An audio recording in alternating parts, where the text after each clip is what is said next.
Students, मैं सुमित भट्ट और आप सभी का स्वागत है मेरे अपने चैनल डिजर्व पॉइंट एकेडमी में। जैसा कि हमने प्रीवियस क्लासेस में देखा था कि हम ऑलरेडी पढ़ चुके हैं पूरा बेसिक्स पॉलिनोमियल्स का, तो आज के सेशन में हम डिस्कस करने वाले हैं कुछ बहुत important questions related to polynomials. तो चलते हैं, बढ़ते हैं हम हमारे नेक्स्ट सेशन की तरफ, that is questions of polynomial. चलिए तो देखते हैं, हमें यहाँ पर जो पहला क्वेश्चन दिया गया है that is find the zeros of the polynomial and the polynomial is x square minus 3। देखते ही हमें समझ में आ रहा है कि ये एक quadratic polynomial है। और साथ ही साथ and verify the relationship between the zeros and the coefficient of zeros and the coefficients। चलिए तो इस polynomial के लिए हमें क्या करना है, सबसे पहले तो इसके zeros find करने हैं और साथ ही साथ उनके coefficients की relationship को भी हमें verify करना है। तो सबसे पहले यदि अगर हम जनरल फॉर्म की बात कर लें कि अगर हम क्वाड्रेटिक पॉलिनोमियल का जनरल फॉर्म क्या होता है, ax square plus bx plus c, और यहाँ पर जो हमें पॉलिनोमियल दिया गया है वो क्या है, x स्क्वायर माइनस 3। तो क्या मैं इसे ऐसा लिख सकता हूँ x स्क्वायर माइनस रूट 3 का स्क्वायर, और जैसे ही मैं इसमें आइडेंटिटी अप्लाई करूँ a square minus b square की, तो मुझे क्या मिलने वाला है, एक बार a प्लस b यानी कि x प्लस रूट 3 और एक बार a minus b that is x minus root 3। तो अल्टीमेटली जैसे ही इन फैक्टर्स को यदि अगर मैं जीरो से इक्वेट करूं तो x की वैल्यू मुझे एक बार क्या मिलने वाली है, प्लस रूट 3 और एक बार minus root 3, that is the zeros of the polynomial. अब यदि अगर मैं बात करूं इनके रिलेशनशिप को वेरीफाई करने के लिए, तो सबसे पहले मैं जो दिया गया क्वाड्रेटिक पॉलिनोमियल है उसको कंपेयर करता हूं जनरल पॉलिनोमियल से। तो मुझे यहाँ पर a की वैल्यू क्या मिलने वाली है, 1, b की वैल्यू मिलने वाली है 0 और c की वैल्यू मिलने वाली है मुझे -3। और जब हम रिलेशनशिप का वेरिफिकेशन करें तो वेरिफिकेशन में क्या होता था हमारे पास, सबसे पहले सम ऑफ रूट यानी कि अल्फा प्लस बीटा की वैल्यू कितनी मिलनी चाहिए हमें, -b अपॉन a के इक्विवेलेंट। तो अल्फा क्या है हमारे पास, रूट 3, और बीटा है हमारे पास रूट 3। ये किसके इक्विवेलेंट आना चाहिए, -0 अपॉन a यानी कि 1। तो ये यहाँ पर 0 बराबर 0 यानी कि हमारा जो रिलेशन है वो वेरीफाइड है। इसी तरीके से जब अगर हम प्रोडक्ट की बात करें तो alpha beta is equivalent to c upon a यानी कि रूट 3 इंटू माइनस रूट 3। ये किसके इक्विवेलेंट मिलना चाहिए हमें, -3 अपॉन 1 के। तो रूट 3 इंटू रूट 3 क्या होने वाला है, 3, और माइनस साइन के कारण ये भी क्या आने वाला है, यानी कि हमने जो भी किया है वो बिल्कुल सही है। चलिए बढ़ते हैं हमारे नेक्स्ट क्वेश्चन की तरफ। यहाँ पर भी हमें एक क्वाड्रेटिक पॉलिनोमियल दे दिया गया है और बोला गया है कि इसके जीरोस फाइंड कीजिए और साथ ही साथ इसकी रिलेशनशिप को इसके कोफिशिएंट के साथ वेरीफाई कीजिए। अब यदि अगर मैं यहाँ पर पॉलिनोमियल की बात करूँ तो जो मुझे दिया गया है px बराबर, पॉलिनोमियल को हमेशा इस तरीके से रिप्रेजेंट किया जाता है x square plus 7x plus 10। यदि अगर मैं इसको जनरल इक्वेशन से कंपेयर कर लूँ तो a की वैल्यू 1, b की वैल्यू 7 और c की वैल्यू क्या मिलने वाली है मुझे 10। अब मैं अगर यदि बात करूँ इसके जीरोस की तो इसको मुझे स्प्लिट करना पड़ेगा, x square plus 7x plus 10 को इसको मैं क्या लिख सकता हूँ, इस मिडिल वैल्यू को मुझे इस तरीके से स्प्लिट करना होता है कि प्लस माइनस करने पर मुझे 7 मिले और मल्टीप्लिकेशन करने पर प्लस का 10। तो मैं इसे क्या लिख लेता हूँ, 5x प्लस 2x प्लस 10। इसके बाद मुझे इसकी पेयरिंग करनी होती थी और इसमें से हाईएस्ट कॉमन वैल्यू को बाहर निकालना होता था। तो यदि अगर मैं यहाँ से इसमें से हाईएस्ट कॉमन वैल्यू देखूँ तो मुझे क्या मिलने वाला है, x, और इन ब्रैकेट क्या बचने वाला है, x प्लस 5। यहाँ पर भी आप दूसरा काम, इस ब्रैकेट में भी यही वैल्यू लिख लें जो यहाँ पर आई है। फिर इस पेयर को देखें कि यहाँ पर हमें क्या लेकर आना है, 2x। तो मैं इसमें किसका मल्टीप्लाई करूँ, प्लस 2 का। तो अल्टीमेटली जैसे आप इस प्लस 2 का इस ब्रैकेट में मल्टीप्लाई करेंगे तो आपको यही पेयर मिलने वाला है। इसके बाद आप यदि अगर x प्लस 5 पूरे में से कॉमन निकाल लें तो बचने क्या वाला है आपके पास, ये वाला x और ये वाला plus 2। That is the factor of the given quadratic polynomial. और जीरोस क्या होने वाले हैं हमारे पास, x बराबर -5 और -2। जैसे हम इसको 0 से इक्वेट करें तो x प्लस 5 के इक्वल में 0 रखने पर x की value -5। In the same way x plus 2 when we equate to 0 then it gives x is equals to -2। Then the zeros of the given polynomial is -5 and -2। चलिए इसका verification करके देखते हैं हम। तो जब यदि अगर मैं बात करूं इसके वेरिफिकेशन की तो मुझे सबसे पहले क्या चेक करना होता था, alpha plus beta that is equivalent, इसके इक्विवेलेंट आना चाहिए -b अपॉन ए के। तो अल्फा की वैल्यू है हमारे पास -5 और बीटा की वैल्यू है -2, है ना। ये किसके इक्विवेलेंट आ रहा है हमारे पास -7 के। और -b/a की वैल्यू क्या है हमारे पास, इसको भी देख लेते हैं, -7/1। और ये भी कितना आ रहा है -7, यानी कि हमारा जो वेरिफिकेशन है वो सही है। फिर इसके बाद हम प्रोडक्ट चेक करते हैं। तो अल्फा बीटा किसके बराबर आना चाहिए हमारे पास, c/a के। तो c की वैल्यू कितनी है हमारे पास 10 और a की वैल्यू है 1। और अल्फा बीटा को भी चेक कर लेते हैं हम। तो -5 into -2 that is equivalent to 10 equals to 10, यानी कि जो हमने किया है वो बिल्कुल सही है। नेक्स्ट क्वेश्चन और इंटरेस्टिंग होने वाला है, इसको भी जरा बहुत ध्यान से समझिएगा। इसमें ये बोला गया कि if alpha and beta are the zeros of the polynomial and the polynomial is given in the form that is x² minus p into x plus 1 plus c such that alpha plus beta into beta plus 1 is equals to 0। यहाँ पर एक condition दे दी गई है कि alpha plus 1 into beta plus 1 is equals to 0 है। तब ऐसी कंडीशन में हमें क्या फाइंड करना है, c की वैल्यू फाइंड करना है। तो सबसे पहला टास्क हमारे पास जो बनता है कि जो एक पॉलिनोमियल दिया गया है हम उसको उसकी जनरल फॉर्म तक लेकर जाएं। तो px बराबर हमें दिया गया है x² minus p into x plus 1 plus c। तो जब मैं यदि अगर इसको अंदर मल्टीप्लाई कर लूँ तो मुझे यहाँ पर मिलने वाला है -px minus p plus c। ठीक है, अगर मैं इसको जनरल इक्वेशन से कंपेयर करूँ तो a की वैल्यू 1 मिलने वाली है, b की वैल्यू -p और c की जो वैल्यू है मेरे पास वो मिलने वाली है मुझे c माइनस p। इसी तरीके से यदि अगर मैं इसकी सम ऑफ रूट और प्रोडक्ट ऑफ रूट की बात कर लूँ तो अल्फा प्लस बीटा होता है हमारे पास -b/a की, यानी कि ये हो जाएगा -1/1, यानी कि ये मिलने वाला है हमें p। और प्रोडक्ट की अगर मैं बात कर लूँ तो वो कितना मिलने वाला है मुझे c माइनस p/a, यानी कि c/a। अब यहाँ से हमें कैलकुलेट करनी थी c की वैल्यू और कंडीशन हमें दे दी गई है alpha plus 1 into beta plus 1 is equals to 0।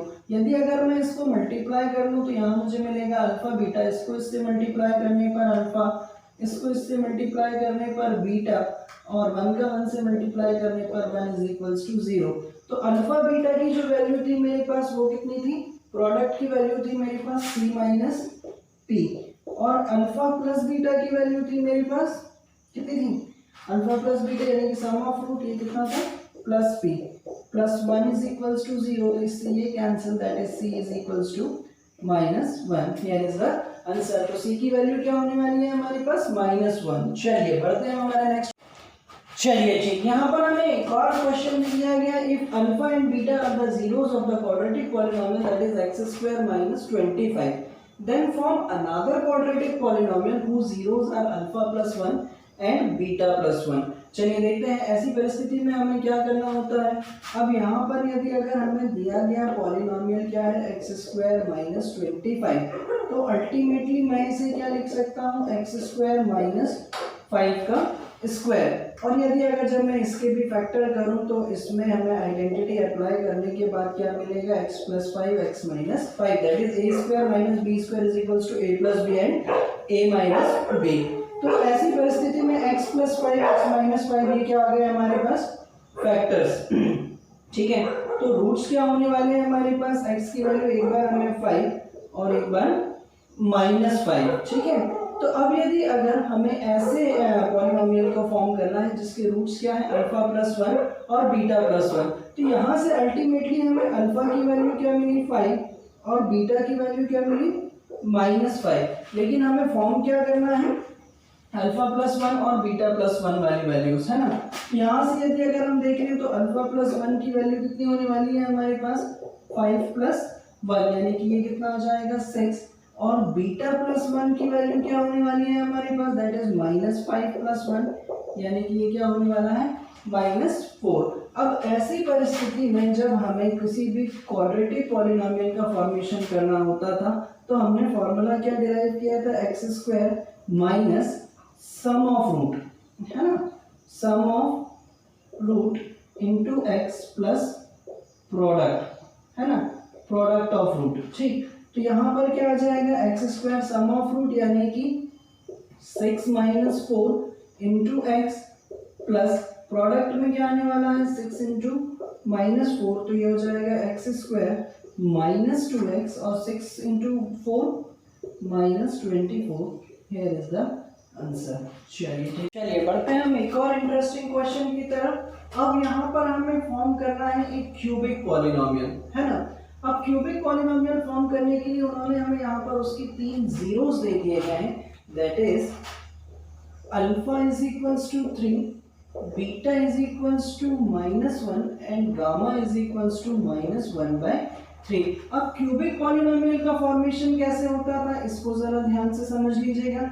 x² minus sum of root that is alpha plus beta plus gamma into x² plus sum of product of root taking 2 at a time, that is alpha beta plus beta gamma plus gamma alpha into x minus product of root that is alpha beta and gamma। ठीक है, तो इन सब के लिए हम सबसे पहले इन सब की इंडिविजुअली वैल्यू निकाल लेते हैं।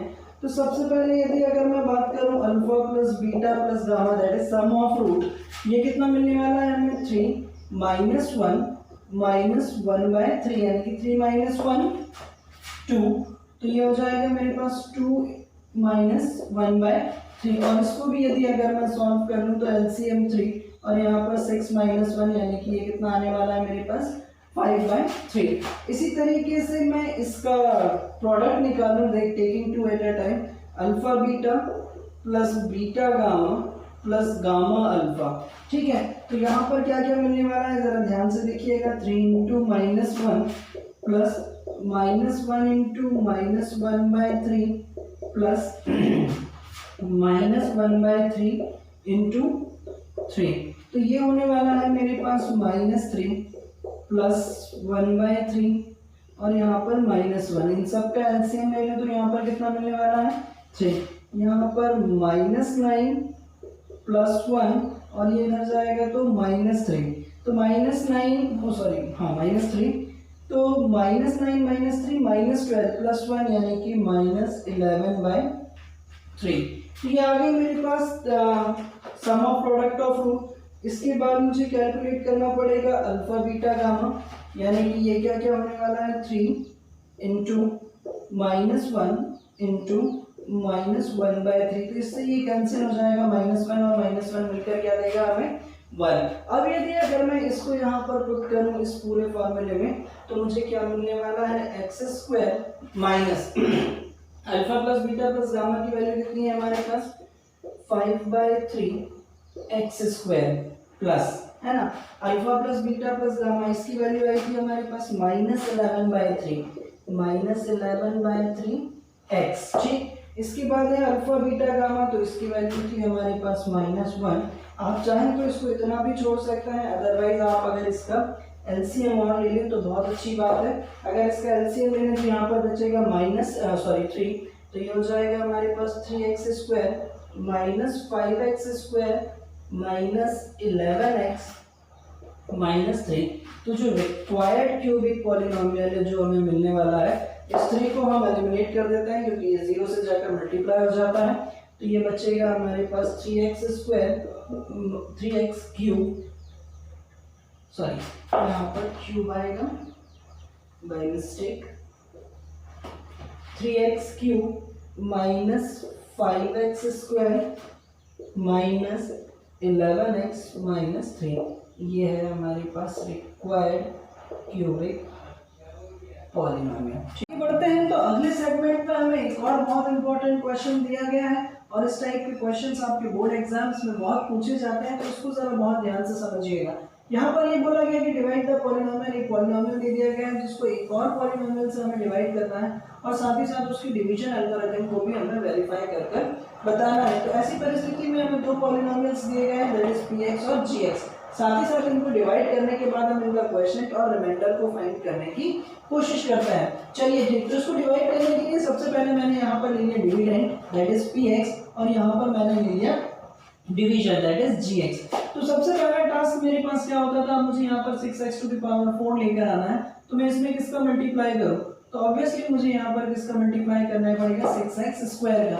जैसे मैंने इसमें इसका मल्टीप्लाई किया तो मुझे यहाँ पर मिलेगा 6x टू द पावर 4 और इसमें इसका मल्टीप्लाई करने पर मुझे मिलेगा -18x क्यूब और 1 का इसमें मल्टीप्लाई करने पर मुझे मिलेगा +6x स्क्वायर। देन मैं इसमें से इसको सब्ट्रैक्ट करूं तो ये सारे साइन क्या होने वाले हैं, अपोजिट होने वाले हैं। तो ऐसी परिस्थिति में ये तो कैंसिल हो जाएगा मेरे पास। Then 18x cube as it is, 18x cube इसीलिए एज इट इज लिखा क्योंकि ऊपर कोई भी एक्सपोनेंट क्यूब वाला नहीं है। यहाँ पर -44 और -6 दोनों मिलकर क्या होने वाले हैं, -50, -44 और यहाँ पर -18 और यहाँ पर +6, ठीक है एग्जैक्टली। यहाँ पर -44 और -6 दोनों मिलकर होने वाले हैं 50x स्क्वायर, ठीक। इसके बाद आगे बढ़े अगर हम तो 1, ठीक है ये भी हो गया हमारे पास। देन प्लस का 6x एज इट इज और -3, ये दोनों वैल्यूज को मैंने एज इट इज यहाँ पर लिख लिया। अब मुझे लेकर आना है 18x क्यूब, तो मैं यहाँ पर इसको मल्टीप्लाई कर लूँ +18x का। जैसे मैंने इसमें इसको मल्टीप्लाई किया तो ये हो जाएगा 18x क्यूब, इसमें इसका मल्टीप्लाई करने पर 18 3 का 54 यानी कि -54x स्क्वायर और इसका इसमें मल्टीप्लाई करें अगर हम तो यहाँ पर क्या हो जाएगा हमारे पास +18x, ठीक है। ये माइनस, ये प्लस और ये माइनस, ये कैंसिल हमारे पास। 54 में से 50 जाएगा हमारे पास तो कितना बचेगा 4x स्क्वायर। -18 + 6 कितना होने वाला है हमारे पास, -18 + 6 -12x -3, ठीक है। अब मुझे यहाँ पर लेकर आना है 4x स्क्वायर, तो मुझे यहाँ पर क्या लेना पड़ेगा +4। तो इसमें इसका जैसे मैं मल्टीप्लाई करूँ तो यहाँ पर हो जाएगा मेरे पास 4x स्क्वायर, इसका इसमें मल्टीप्लाई करने पर -12x और 1 का इसमें मल्टीप्लाई करने पर +4, ये माइनस ये प्लस और ये माइनस, ये कैंसिल, यहाँ पर कितना बचेगा मेरे पास -7। तो अल्टीमेटली अब मुझे क्या क्या चीज़ें मिल गई है इसका, qx यानी कि 6x स्क्वायर +18x +4 और रिमाइंडर मुझे कितना मिल गया है -7। अभी इसको वेरीफाइड करने की कोशिश करते हैं तो वेरिफिकेशन के लिए हमें क्या करना होता था, px is equivalent to gx into qx plus rk।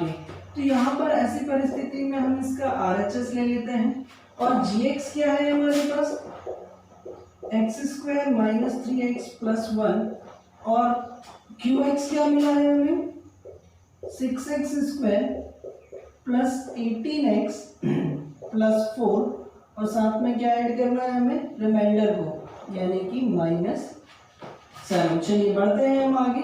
तो इसको इससे मल्टीप्लाई करने पर हमें क्या मिलने वाला है 6x टू द पावर 4, इसको इससे मल्टीप्लाई करने पर हमें मिलेगा 18x क्यूब, इसको इससे मल्टीप्लाई करने पर 4x स्क्वायर, देन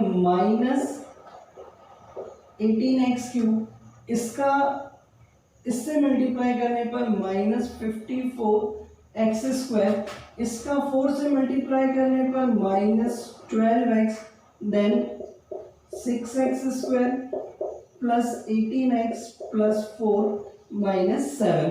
तो अल्टीमेटली क्या क्या मिलने वाला है, इससे ये कैंसिल, हमारे पास 6x to the power 4 4x square -54x square, ठीक है। तो यहाँ पर 6 और 4 10 और 10 में से -54 करेंगे तो -44x स्क्वायर। अब यदि अगर हम x की बात कर लें तो यहाँ पर हमारे पास प्लस का 18x है और माइनस का 12x, तो अल्टीमेटली हमें क्या मिलने वाला है +6x, देन -7 और +4, तो ये क्या देने वाला है हमें -3, then it is equivalent to px, यानी कि हमने जो भी किया है वो बिल्कुल सही है, हमारी डिवीजन एल्गोरिथम वेरीफाइड है। बढ़ते हैं आगे, देखते हैं अगला क्वेश्चन और ये भी बहुत इंपॉर्टेंट है, कई बार आपके बोर्ड एग्जाम्स में इस तरीके के क्वेश्चंस पूछे गए हैं, तो इसको भी जरा बहुत ध्यान से समझिएगा। यहाँ पर क्या बोला गया हमसे, find the values of a and b so that the given polynomial is completely divisible by x square + 1। तो ऐसी परिस्थिति में एक चीज बिल्कुल क्लियर आप अपने माइंड में रखिएगा कि जब यदि अगर एक कोई पॉलिनोमियल किसी दूसरे पॉलिनोमियल को कंप्लीटली डिवाइड कर रहा है तो ऐसी परिस्थिति में रिमाइंडर हमेशा क्या होगा 0 होगा। चलिए देखते हैं हम यहाँ पर, यदि अगर मैंने इस polynomial x to the power 4 plus x cube plus 8x² plus ax plus b को यदि अगर मैंने डिवाइड किया किससे, x² प्लस 1 से, तो मुझे क्या मिलने वाला है, जरा बहुत ध्यान से समझिएगा।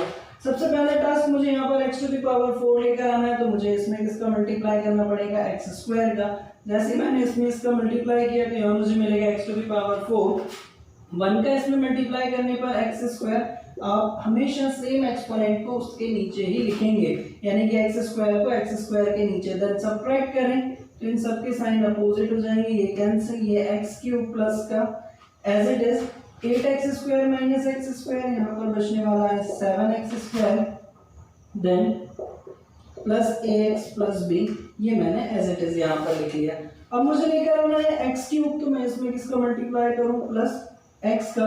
तो जैसे मैंने इसमें इसका मल्टीप्लाई किया तो यहाँ तो मुझे मिल गया x³ और 1 का इसमें मल्टीप्लाई करने पर मुझे यहाँ पर क्या मिला, x, ये माइनस और ये माइनस, ये कैंसिल, यहाँ पर बचा मेरे पास 7x², और इसमें से यदि अगर मैं इसको कैंसिल करूँ तो यहाँ से मैंने x कॉमन ले लिया, तो यहाँ पर क्या बचने वाला है मेरे पास, a-1 plus b।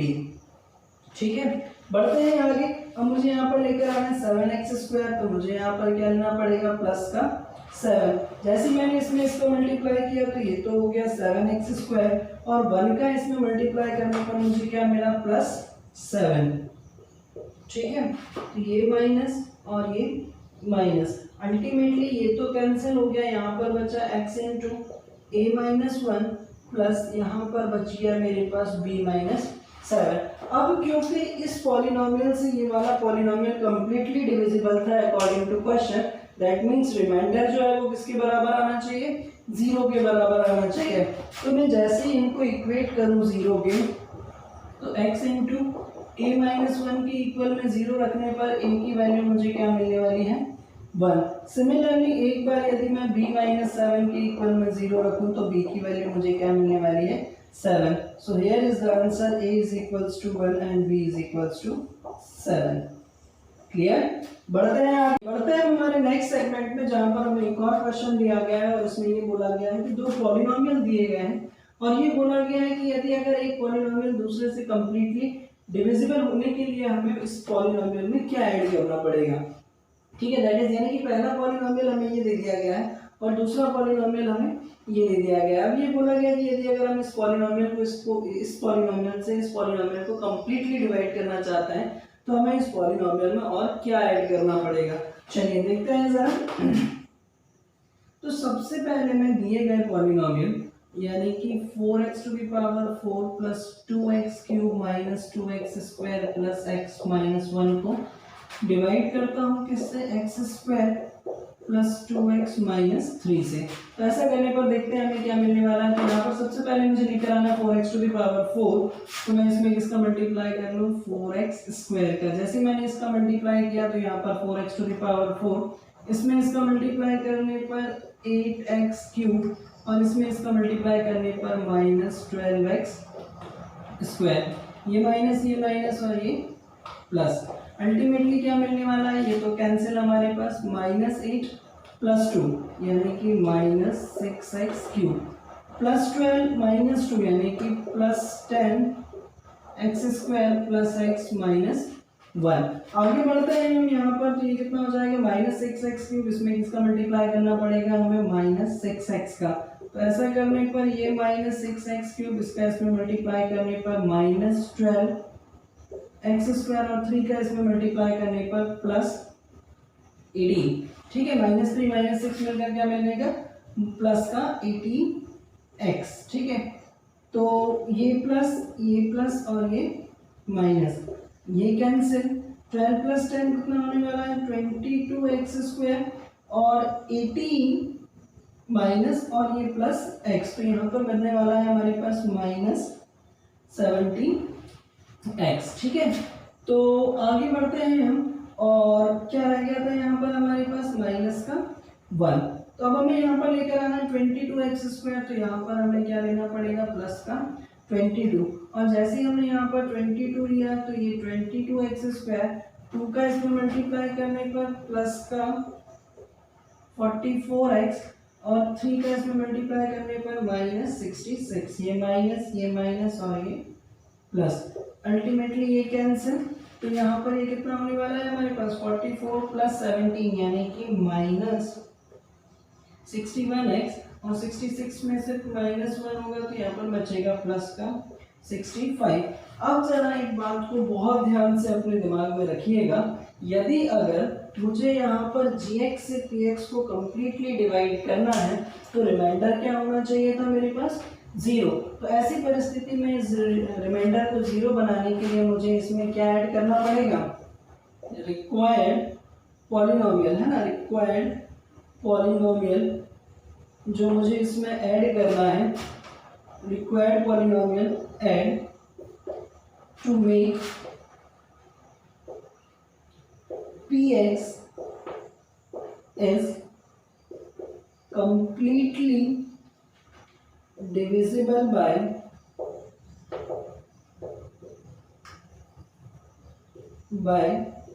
gx, that is वो क्या हो जाएगा हमारे पास, इसको 0 बनाने के लिए हमें क्या ऐड करना पड़ेगा, प्लस का 61x और माइनस का 65। Here is the answer. चलिए बढ़ते हैं हम हमारे एक और सबसे इंपॉर्टेंट सेगमेंट की तरफ, जिससे बोर्ड एग्जाम्स में क्वेश्चन सबसे ज्यादा, या फिर अगर मैं बिल्कुल साधारण सी भाषा में आपसे कहूँ कि इस टाइप का एक क्वेश्चन एग्जाम में जरूर पूछा जाता है। अब यहाँ पर क्या बोल दिया गया है, एक बाई क्वाड्रेटिक पॉलिनोमियल हमें दे दिया गया, बाई क्वाड्रेटिक पॉलिनोमियल जिसकी डिग्री क्या होती है 4 होती है, और ऑब्वियसली जब किसी पॉलिनोमियल की डिग्री 4 होती है तो उसके जीरोस भी कितने होंगे, 4 होंगे। ऐसी कंडीशन में वो आपको इसके 2 जीरोस दे देते हैं और बाकी 2 जीरोस कैलकुलेट करने के लिए आपको बोला जाता है। तो ऐसी परिस्थिति में यहाँ पर हमारे इस क्वेश्चन में px बराबर हमें दे दिया गया है 2x to the power 4 minus 3x cube minus 3x square plus 6x minus 2, और साथ ही साथ इसके 2 जीरोस दे दिए गए हैं यानी कि हमें √2 है ना और माइनस √2। तो यदि अगर मैं इसके फैक्टर्स बना लूं तो मुझे क्या मिलने वाला है, एक बार x माइनस √2 और एक बार x प्लस √2। अब जरा इस बात को बहुत ध्यान से समझिएगा कि जब यदि अगर मुझे इसके 2 फैक्टर्स मालूम है तो इसके प्रोडक्ट से बनने वाला जो पॉलिनोमियल होगा वो भी इस दिए गए पॉलिनोमियल का क्या होगा, फैक्टर होगा, और जब फैक्टर होगा तो वो इसको कंप्लीटली डिवाइड करेगा। यानी कि सबसे पहला काम मैं क्या कर लूँ, इन दोनों को प्रोडक्ट कर लूँ। तो मुझे यहाँ पर क्या मिलेगा, a plus b a minus b अगर मुझे दिखाई दे रहा है तो मैं डायरेक्टली आइडेंटिटी लगा सकता हूँ यहाँ पर a square minus B square की, that is X square minus √2 का स्क्वायर, यानी कि मैं इसे क्या लिख सकता हूँ, एक्स स्क्वायर माइनस 2। ठीक है, तो अब मैं क्या करने वाला हूँ कि ये जो मुझे पॉलिनोमियल मिला है इससे मैं इस दिए गए पूरे पॉलिनोमियल को डिवाइड करूंगा, तब मुझे क्या मिलता है, जरा बहुत ध्यान से समझिएगा। मेरे पास पॉलिनोमियल दिया गया था 2x to the power 4 minus 3x cube minus 3x square plus 6x minus 2, और इसको मुझे डिवाइड करना है किससे, x स्क्वायर माइनस 2 से। जरा बहुत ध्यान से समझिएगा, जैसे मैंने यहाँ पर एक्स स्क्वायर माइनस 2 से इसको डिवाइड किया तो यहाँ पर सबसे पहले मुझे लेकर आना है 2x टू द पावर 4, तो ये हो जाएगा मेरे पास 2x स्क्वायर, इसमें मुझे 2x स्क्वायर का मल्टीप्लाई करना पड़ेगा। जैसे मैंने इसमें इसका मल्टीप्लाई किया तो ये हो जाएगा 2x टू द पावर 4, इसमें इसका मल्टीप्लाई करने पर मुझे मिलेगा माइनस 4x स्क्वायर, और स्क्वायर को मैं स्क्वायर के नीचे ही लिखूंगा, ये माइनस और ये प्लस, ये कैंसिल, यहाँ पर बचा minus 3x cube plus 4 minus 3 यानी कि प्लस का x square plus 6x minus 2, ये एज इट इज। अब मुझे यहाँ पर लेकर आना माइनस 3x क्यूब, तो मुझे इसमें मल्टीप्लाई करना पड़ेगा माइनस 3x का। तो जैसे मैंने इसमें इसका मल्टीप्लाई किया तो ये मुझे मिला माइनस 3x क्यूब, इसमें इसका मल्टीप्लाई करने पर प्लस 6x, ये प्लस और ये माइनस, ये कैंसिल, यहाँ पर ये भी कैंसिल, यहाँ पर बचेगा एक्स स्क्वायर माइनस 2। अब मुझे यहाँ पर एक्स स्क्वायर माइनस 2 लेकर आना है तो प्लस यहाँ पर क्या लेना पड़ेगा 1, that is X square minus 2, ये माइनस ये प्लस, रिमाइंडर क्या बचा मेरे पास 0। तो अब जो बाकी बचे 2 जीरोस हैं वो किससे मिलने वाले हैं, ये जो क्वेश्चन मेरे पास आया है, क्वेश्चन में हमेशा आपको क्या मिलेगा, क्वाड्रेटिक पॉलिनोमियल कैसी परिस्थिति में, जब आपको बाय क्वाड्रेटिक पॉलिनोमियल को आप एक क्वाड्रेटिक पॉलिनोमियल से डिवाइड कर रहे हो। चलिए देखते हैं बाकी दो जीरोस के लिए अब हमें सॉल्व करना है इस क्वेश्चन में मिले हुए क्वाड्रेटिक पॉलिनोमियल को, that is 2x square minus 3x plus 1 है ना। तो इसको सॉल्व करने के लिए मुझे इस मिडिल वैल्यू को इस तरीके से ब्रेक करना होगा कि जिसको प्लस माइनस करने पर माइनस का 3 मिले और मल्टीप्लाई करने पर क्या मिले, प्लस का 2 मिले। तो यहाँ पर मैं ले रहा हूँ 2x square minus 2x minus x plus 1 है ना। तो ऐसी परिस्थिति में इनकी पेयरिंग करने पर मैंने यहाँ से क्या ले लिया, 2x कॉमन ले लिया, तो यहाँ पर बचा x माइनस 1 और यहाँ से माइनस 1 कॉमन लेने पर x minus 1। Ultimately x minus 1 पूरे में से कॉमन लेने पर यहाँ पर बचेगा 2x माइनस 1। एक बार x माइनस 1 की इक्वल में इक्वेट में 0 रखूँ तो x की वैल्यू 1 मिलने वाली है और एक बार x की वैल्यू 1/2। तो बाकी बचे हुए दो जीरोस मेरे पास क्या होने वाले हैं, x इज इक्वल्स टू 1 और x is equals to 1/2। Here is the answer. चलिए बढ़ते हैं हम हमारे एक और इम्पोर्टेंट सेगमेंट की तरफ, दैट इज यहाँ पर हमसे क्या बोला गया है कि एक कोई पॉलिनोमियल है px जिसको एक और अनदर पॉलिनोमियल gx के द्वारा डिवाइड करने पर हमें जो रिमाइंडर और क्वोशिएंट मिल रहा है वो दे दिया गया है। अब ऐसी परिस्थिति में हमें कैलकुलेट करना है gx का। तब ऐसी कंडीशन में हमें फिर से जरूरत पड़ेगी हमारे रिमाइंडर थ्योरम की, जो हमसे क्या कहती थी कि px बराबर होता है gx into qx plus r के। ठीक है, तो हमें यहाँ पर px दे दिया गया है। px क्या है अब हमारे पास, X cube minus 3x square plus x plus 2। gx क्या दे दिया गया है, हमें नहीं दिया गया है, इसे हमें कैलकुलेट करना है। qx हमें दे दिया गया है। यार क्वेश्चन जो है वो क्या है हमारे पास, x माइनस 2 और रिमाइंडर जो है वो क्या है हमारे पास माइनस 2x प्लस 4। चलिए सॉल्व करते हैं और यहाँ से gx की वैल्यू निकालने की कोशिश करते हैं। तो सबसे पहला काम x cube minus 3x square plus x plus 2, इसको यदि अगर मैं इधर लेकर आ जाऊँ तो ये क्या होने वाला है, minus, that is minus 2x plus 4 is equals to gx और मल्टीप्लाई में क्या है हमारे पास x माइनस 2। तो अब यदि अगर मैं इसको भी सॉल्व कर दूँ तो x cube minus 3x square plus x plus 2 plus 2x minus 4। ठीक है, तो यहाँ पर जो gx है और इसके साथ मल्टीप्लिकेशन में x माइनस 2 है, ये यहाँ आकर क्या होने वाला है, डिवाइड। ठीक है, और यदि अगर हम इसे सॉल्व करें थोड़ा सा सिंप्लीफाई, तो x cube minus 3x square plus x plus 2x क्या मिलने वाला है हमें, 3x और 2 minus 4 minus 2 divided by x minus 2 is equals to gx। यानी कि जो gx की वैल्यू हमें मिलने वाली है वो हमें इसको इससे डिवाइड करने पर मिलने वाली है। चलिए, तो मैं यहाँ पर थोड़ा सा काम रफ कर रहा हूँ ताकि मैं आगे इसे सॉल्व कर पाऊँ और आप लोग पॉज करके इसे नोट कीजिएगा। चलिए ठीक, तो मुझे अब यहाँ पर डिवीजन परफॉर्म करना पड़ेगा, लॉन्ग डिवीजन। ठीक है, रिक्वायर्ड gx को कैलकुलेट करने के लिए। तो क्या है मेरे पास, देखते हैं जरा यहाँ पर, x cube minus 3x square plus 3x minus 2, इसको हमें डिवाइड करना है x माइनस 2 से। तो x माइनस 2 से डिवाइड करने के लिए यहाँ पर सबसे पहले मुझे क्या लेना पड़ेगा, x स्क्वायर, इसका इसमें मल्टीप्लाई करने पर x क्यूब और माइनस 2 का इसमें मल्टीप्लाई करने पर माइनस 2x स्क्वायर, ये माइनस और ये प्लस, ये कैंसिल, 2 में से 3 को कैंसिल करें हम तो यहाँ पर बचेगा minus x square plus 3x minus 2। मुझे यहाँ पर लेकर आना है माइनस एक्स स्क्वायर, तो मैं यहाँ पर क्या ले लूँ, माइनस का x है ना। तो इसका इससे मल्टीप्लाई करने पर क्या मिलेगा, माइनस एक्स स्क्वायर और इसका इससे मल्टीप्लाई करने पर प्लस 2x, ये प्लस और ये माइनस, यहाँ से 3 में से 2x जाएगा, यहाँ पर x, यहाँ पर माइनस 2। तो यहाँ पर अब मुझे क्या लेना पड़ेगा, प्लस का 1, दैट इज x माइनस 2, ये माइनस ये प्लस, यहाँ पर ये रिमाइंडर क्या बचा, 0।